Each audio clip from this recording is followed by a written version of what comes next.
ஒரு மனைவிக்கு கணவனா, ஒரு வில்லி மாமியாருக்கு மருமகனா, இரட்டை குழந்தைகளுக்கு தகப்பனா, ரொம்ப அருமையா நடிச்சிருப்பாரு. தன்மானத்துக்கு கட்டுப்பட்டு அப்பாவுக்கும் பிள்ளைக்கும் என்ன இவர் இப்படி பிடி கொடுக்காம போறாரு, ஒருவேளை நம்ம தான் தப்பா ஃபீல் பண்ணிட்டோமோ, காக்கும் கரங்கள் டைரக்டர் சரியா தான் சொல்லியிருக்காரோ, நம்ம தான் அவரை மிஸ் அண்டர்ஸ்டாண்ட் பண்ணிட்டோமோ அப்படின்னு மனசு குழம்பி இருக்கு. இப்போ நான் சொன்ன இந்த சீன் இந்த படத்துல ரொம்ப முக்கியமான சீன். எப்படி இந்த குழந்தைகளை மாமியார் ஒரு குழந்தையையும் மருமகன் ஜெய்சங்கர் ஒரு குழந்தையை எடுத்துக்கிட்டு பிரியக்கூடிய காட்சி தான் அந்த படத்துல. வரலட்சுமி மாமாவுக்கு பிராக்டிஸ் கொடுத்துக்கிட்டு இருக்காங்கன்னு மீண்டும் 2 நாள் டைம் ஒதுக்கி ஜெய்சங்கர் ஜமுனா வர மீண்டும் அந்த காட்சி உருவாக்கப்படுது. இப்போ அந்த காட்சியில வில்லியா ஜி வரலட்சுமி வெளுத்து வாங்குறாங்க. கேட்கணுமா பிறகு அந்த அம்மாவுக்கு?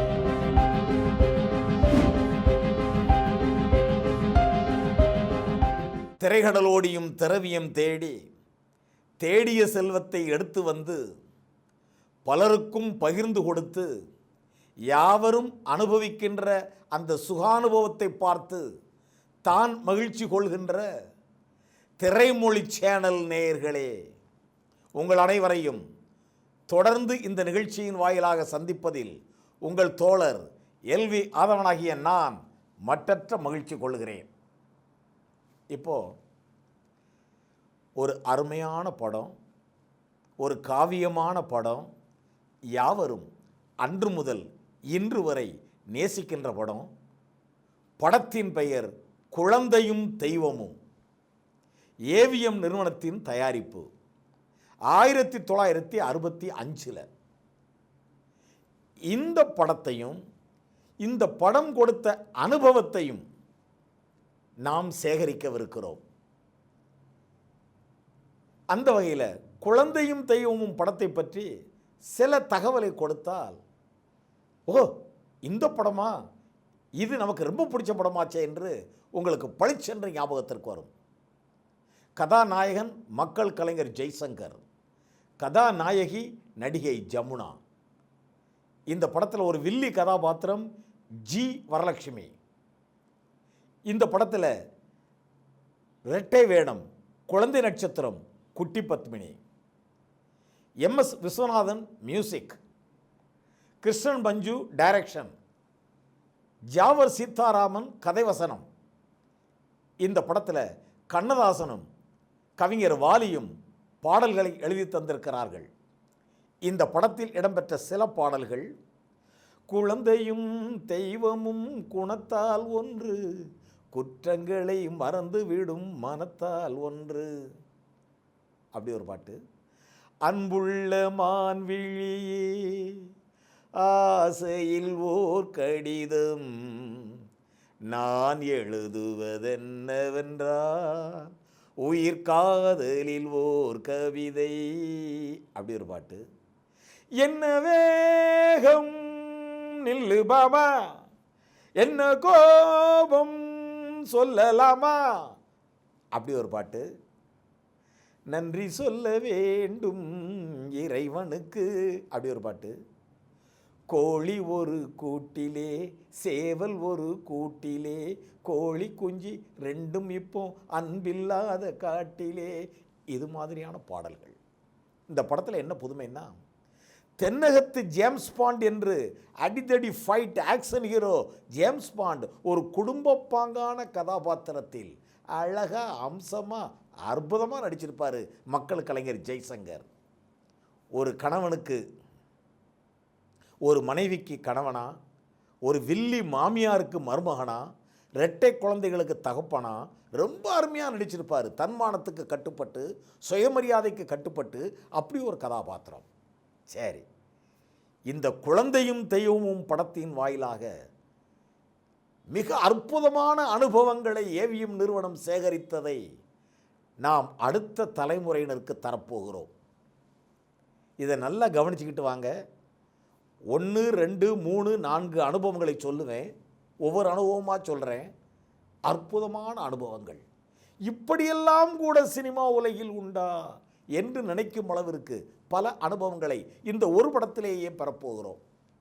பொதுவாக ஏவி மெய்யப்பன் செட்டியார் அவர்களோ அவருடைய புதல்வர்களோ எங்கேயாவது வெளியூரோ வெளிநாடோ போனாங்கன்னா என்ன காரணமாக போனாலும் சரி, தொழில் விஷயமாகவோ பொழுதுபோக்காகவோ அல்லது வேறு எது காரியமாக போனாலும் தொழிலையும் ஒரு கண்ணோட்டமாக வைத்திருப்பார்கள். அவங்க போன வேலையை முடிச்சுட்டு அந்த ஊரில் ஒரு நாடகம், அந்த ஊரில் ஒரு சினிமா, அதில் எது புதுமையாக பேசப்படுகிறது அதையும் பார்த்துட்டு வரும்போது அதையும் கையோடு அள்ளிட்டு வருவாங்க சென்னைக்கு வந்து.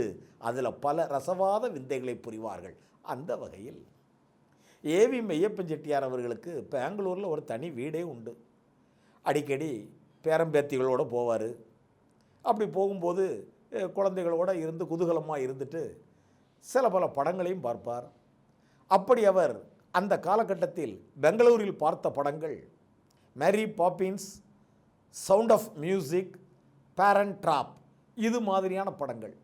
இதில் பேரண்ட் ட்ராப் அப்படிங்கக்கூடிய அந்த ஆங்கில படம் ஏவி மெய்யப்பன் அவர்களை மிகவும் கவர்ந்து விட்டது. இவர் பெங்களூரில் இவர் வீட்டுக்கு வர்றாரு. சென்னையில் இருக்கக்கூடிய தன்னுடைய புதல்வர்களுக்கு, குறிப்பாக ஏபிஎம் குமரனுக்கு ஃபோனை போடுறாரு. ஏப்பா, இந்த பேரண்ட் ட்ராப்னு ஒரு படம் பெங்களூரில் ஓடிக்கிட்டு இருக்கு, எனக்கு என்னமோ நல்லா இருக்கிறது மாதிரி தெரியுது, அதில் ஏதாவது பண்ணலாம் போல தோணுதே, நீ வேணால் வந்து பாரேன் அப்படின்னு சொல்ல ஏபிஎம் குமரன் விரைகிறார் பெங்களூருக்கு. இவரும் பேரண்ட் ட்ராப் படம் பார்க்குறாரு. பார்த்துவிட்டு தன் தந்தையிடம் பார்த்த அனுபவத்தை சொல்கிறார். அப்பா, பார்த்தேன், நீங்கள் சொன்னது சரிதான், நல்லா தான் இருக்குது, ஆனால் நான் ஒரு ஒப்பீனியன் சொல்கிறேன், என்னை தப்பாக நினச்சக்கூடாது. என்னதுப்பா சொல்லு, அது தனியாக கூப்பிட்டுருக்கேன்.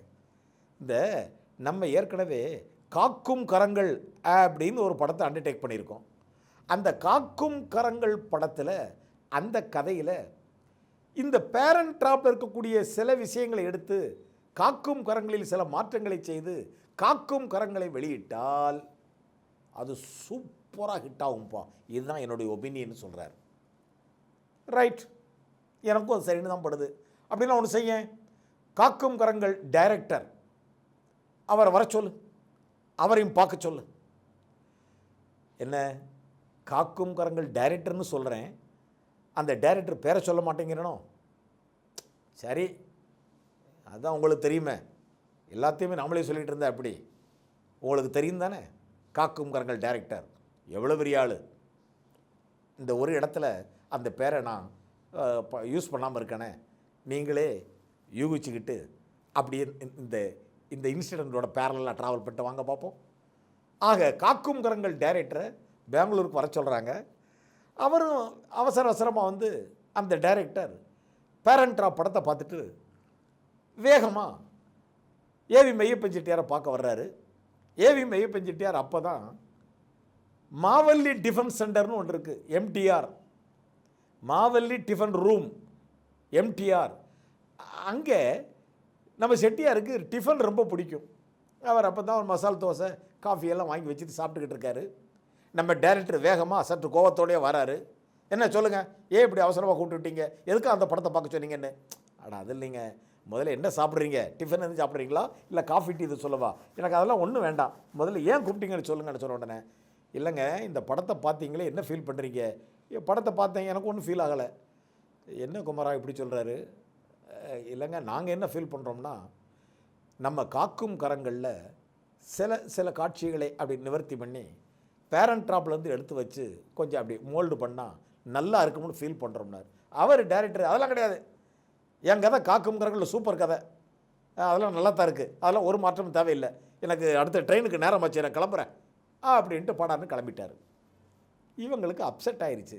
என்னடா டைரக்டர் பிடி கொடுக்காமல் பேசுகிறாரு, அதுலேயே ஒரு சுறுசுறுனே பேசுகிறாரு, ஒருவேளை அவர் சொல்கிறது தான் சரியோ, நம்ம தான் பேரண்ட் ட்ராப்பை பார்த்து தப்பாக ஃபீல் பண்ணிட்டோமோ அப்படின்ட்டு, சரிப்பா ஒன்று செய்ய, நம்ம ஏவிஎம் நிறுவனத்துக்குன்னே ஒரு ஆஸ்தான கர்த்தா ஒருத்தர் இருக்கார், ஜாவர் சீதாராமன், அவரை வர சொல்லுங்கள், பேரண்ட் ட்ராப் பார்க்க சொல்லுவோம், அவர் என்ன சொல்கிறாருன்னு பார்ப்போம் அப்படின்ன உடனே சென்னைக்கு ஃபோன் வருது. ஜாவர் சீதாராமனை பெங்களூருக்கு வர வைக்கிறாங்க. ஜாவர் சீதாராமன் பேரண்ட் ட்ராப் படம் பார்க்குறாரு.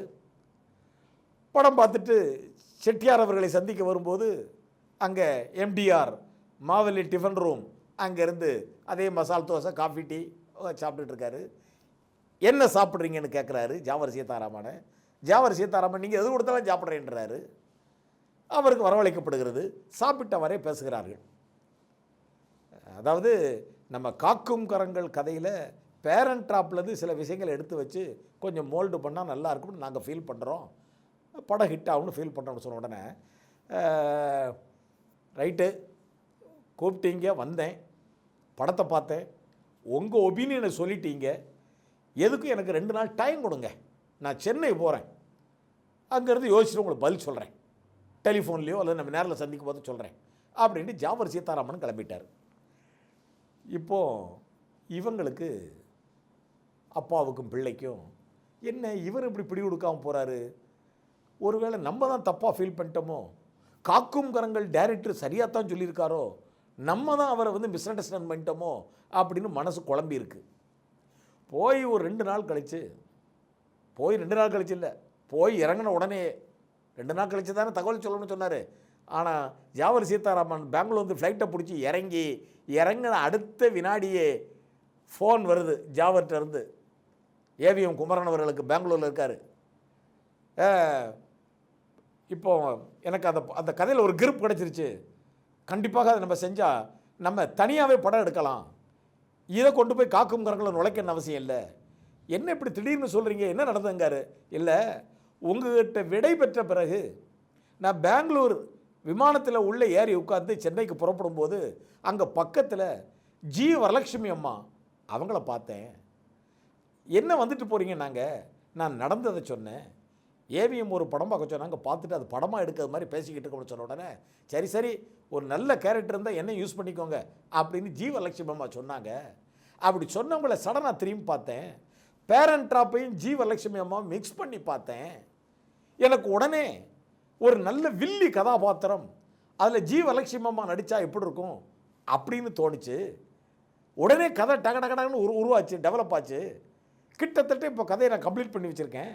நீங்கள் சென்னைக்கு எப்போ வரீங்க சொல்லுங்கள், நேரில் பேசிடுவோம் அப்படின்னு சொல்லி ஃபோனை கீழே வச்ச உடனே ஏவிஎம் குமரன் அவர்களுக்கு ஒரே சந்தோஷம். ஓ, அப்போ ஏதோ ஒன்று நம்மளும் கரெக்டாக தான் ஃபீல் பண்ணியிருக்கோம், ஜாவர் சீதாராமன் நல்லது செய்யலாம்னு சொல்கிறாரு அப்படின்னு சென்னைக்கு வந்திருக்காங்க. ஏவி மெய்யப்பன் செட்டியார் அவர்களும் குமரன் அவர்களும் சென்னைக்கு வந்து தங்கள் புதல்வர்களோட ஜாவர் சீதாராமன்ட்ட உட்காந்து இவர் பண்ணி வச்ச கதையை கேட்குறாரு. அந்த கதையில் ஒரு பெரிய வில்லி கதாபாத்திரம் ஜி வரலட்சுமி அம்மாவுக்கு, இவருக்கு ஒரு மகள் கதாபாத்திரம் கதாநாயகி ஜமுனாவுக்கு. இந்த ஜமுனாவுக்கு ஹஸ்பண்டாக மக்கள் கலைஞர் ஜெய்சங்கர். இப்போ என்னென்னா, மிகப்பெரிய டிராவல்ஸ், பல பஸ்ஸு போக்குவரத்து ஓடக்கூடிய அப்படிப்பட்ட பெரிய கம்பெனிக்கு ஓனர் ஜி வரலட்சுமி, பெரிய பணக்காரி, என்ன ஆணவம் பிடிச்சவர், ஏழைகளை கண்டாலே பிடிக்காது, ஏன்னா அங்கே வசமாக இருக்குல்ல, அப்படிப்பட்ட ஒரு வில்லி கதாபாத்திரம். யாரையும் துச்சமான தூக்கி எறிஞ்சு பேசுவார். இந்த ஜி வரலட்சுமிக்கு ஒரே ஒரு மகள் ஜமுனா, செல்ல மகள். இவருக்கு ஒரு நல்ல மாப்பிள்ளையை கல்யாணம் பண்ணி வைக்கணும்னு அவர் ஆசைப்படுறாரு, அந்தஸ்தில் கூண்ண மாப்பிள்ளைய. ஆனால் கல்லூரியில் படிச்சுக்கிட்டு இருக்கும்போதே ஜமுனாவுக்கும் ஒரு ஏழையான ஜெய்சங்கருக்கும் காதல்.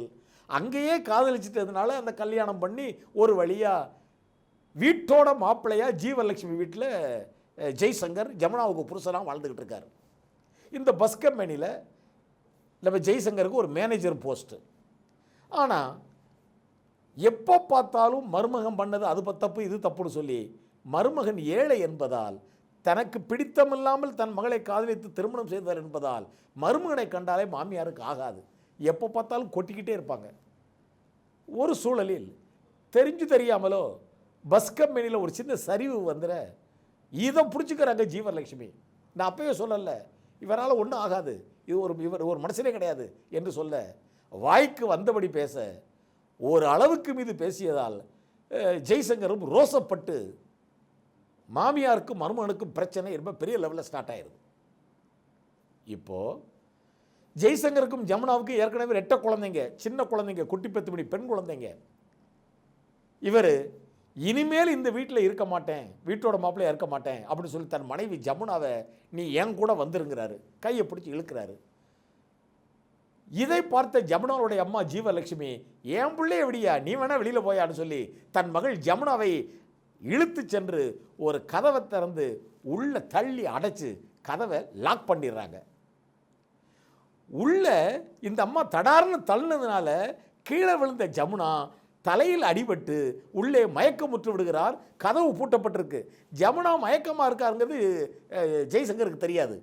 இவர் அது தெரியாமல் கதவை தட்டி மனைவியை, இப்போ நீ என்கிட்ட வரப்போறியா இல்லையா, இப்படி என் கூட வரலன்னா இனி காலமெல்லாம் நம்ம பேச முடியாது அப்படின்னு சொல்ல ஜமுனா கிட்ட இருந்து பதிலே வரல. ஏன்னா அவர் தான் மயக்கத்தில் இருக்கார.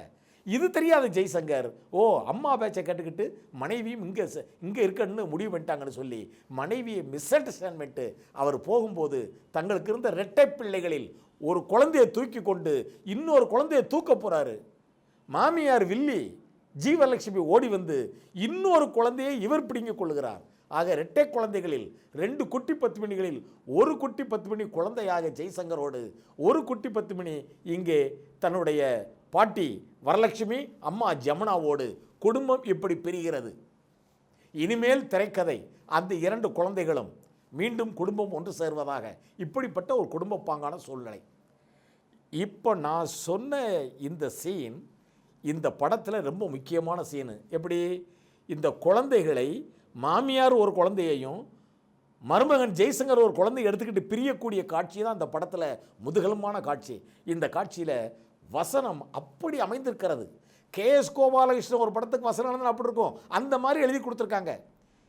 இதை படமாக்கும் போது ஜெய்சங்கர் நடிக்கிறாரு, ஜமுனா நடிக்கிறாங்க. வரலட்சுமி பேசிக்கலி தெலுங்கு ஆர்டிஸ்ட்டுங்கிறதுனால தெலுங்கும் தமிழும் மிக்ஸ் ஆகி வசனத்தில் கான்சன்ட்ரேட் பண்ணால் நடிப்பு போயிடுது, நடிப்பில் கான்சன்ட்ரேட் பண்ணால் வசனம் போயிடுது. பார்த்தாங்க இந்த காட்சி எடுத்துக்கிட்டு இருக்கும்போது காட்சி நல்லா வரணும், அந்த படத்துக்கே இதுதான் முக்கியமான காட்சி அப்படின்னு அன்னைக்கு அந்த படத்தை ஸ்டாப் பண்ணிவிட்டு கிருஷ்ணன் மஞ்சு அவர்களும் ஜாவர் சீதாராமன் அவர்களும் வரலட்சுமி அம்மாவுக்கு டயலாக் ப்ராக்டிஸ் கொடுக்கறதுக்கு 2 நாள் டைம் எடுக்கிறாங்க. நல்ல டயலாக் ப்ராக்டிஸ் தராங்க. அங்கே Jamuna busy artist, Jaishankar busy artist. ஏற்கனவே 2 நாள் இந்த சீன் எடுக்க கொடுத்த டேட்டு வம்பா போச்சு. மீண்டும் 2 நாள் கொடுக்க அவங்க தயாராகிறாங்க. காரணம் அந்த காட்சி நல்லா இருக்குது, படம் நல்லா வரணும், வரலட்சுமி மாமாவுக்கு ப்ராக்டிஸ் கொடுத்துக்கிட்டு இருக்காங்கன்னு மீண்டும் 2 நாள் டைம் ஒதுக்கி ஜெய்சங்கர் ஜமுனா வர மீண்டும் அந்த காட்சி உருவாக்கப்படுது. இப்போ அந்த காட்சியில் வில்லியா வரலட்சுமி வெளுத்து வாங்குறாங்க. கேட்கணுமா பிறகு அந்த அம்மாவுக்கு எப்படிப்பட்ட எப்பேற்பட்ட ஆர்டிஸ்ட்டு. அதுலேயும் இதே மாதிரி வில்லியா பாலச்சந்தருடைய பூவா தலையா படத்தில் நடிச்சிருப்பாரு. அதுலேயும் ஜெய்சங்கரை காண விட மாட்டார். அங்கேயும் ஜெய்சங்கர் தான் ப்ராப்ளம். குழந்தையும் தெய்வம் படத்துலையும் இதே மாமியார் வில்லி வரலட்சுமி, மருமகன் கதாநாயகன் ஜெய்சங்கர். ஆக இந்த காட்சியை இப்போது எடுக்கிறார்கள். மிக பிரமாதமாக வந்துருச்சு. படத்தையே நல்லபடியாக எடுத்துட்டாங்க, பிரமாதமாக அமைஞ்சிருச்சு. படம் சூப்பர் ஹிட். குழந்தையும் தெய்வமும் வரலாறு காணாத ஹிட்டு. அந்த ஆண்டில் ஏவிஎம்முக்கு மிகப்பெரிய பெயரை தக்க வைத்தது. இப்போ லேத மனசில் அப்படின்னு இந்த படத்தை தெலுங்கில் உருவாக்குறாங்க. இதே குட்டி பத்துமணி தான் கேரக்டர்ஸ் அதில் நடிக்கிறாங்க. குழந்தையும் தெய்வமும் தெலுங்குலையும் சூப்பர் ஹிட்டு. ஆக தமிழ் தெலுங்கு இவ்விரண்டிலும் பேரண்ட் ட்ராப் என்கின்ற ஆங்கில படம், காக்கும் கரங்கள் என்கின்ற படத்தில் கதையில் சற்று மெருகூட்டம் மட்டுமே இணைக்கப்பட்டு காக்கும் கரங்களாக வெளியாகி இருக்க வேண்டியது அதன் இயக்குனர் தடுத்ததால், ஜாவர் சீதாராமன் ஒத்துழைத்ததால் வேறு படமாகவே உருவாகி குழந்தையும் தெய்வம் என்கின்ற பெயரில் தமிழிலும் தெலுங்கிலும் மிகப்பெரிய ஹிட். சும்மா விடுவாங்களா ஏவிஎம் நிறுவனம்? இது அப்படியே ஹிந்திக்கு கொண்டு போகணுன்னு ஆசைப்படுறாங்க. ஹிந்தியில் இவர்களுக்கு மிகப்பெரிய சோதனை காத்திருந்தது. அது என்ன என்கின்ற இந்த கேள்விக்குறியோடு இந்த தகவல் வீடியோவை இத்தோடு சற்று அப்படி வைத்துக்கொண்டு குழந்தையும் தெய்வமும் இந்திக்கு போன பிறகு என்ன நடந்தது என்பதை காண ஆர்வத்தோடு சிறிது காலம் காத்திருப்போம். இப்போது இந்த குழந்தையும் தெய்வம் படத்தின் சார்பாக உங்களிடமிருந்து பிரியா விடைபெறுவது உங்கள் தோழர் LV ஆதவன்.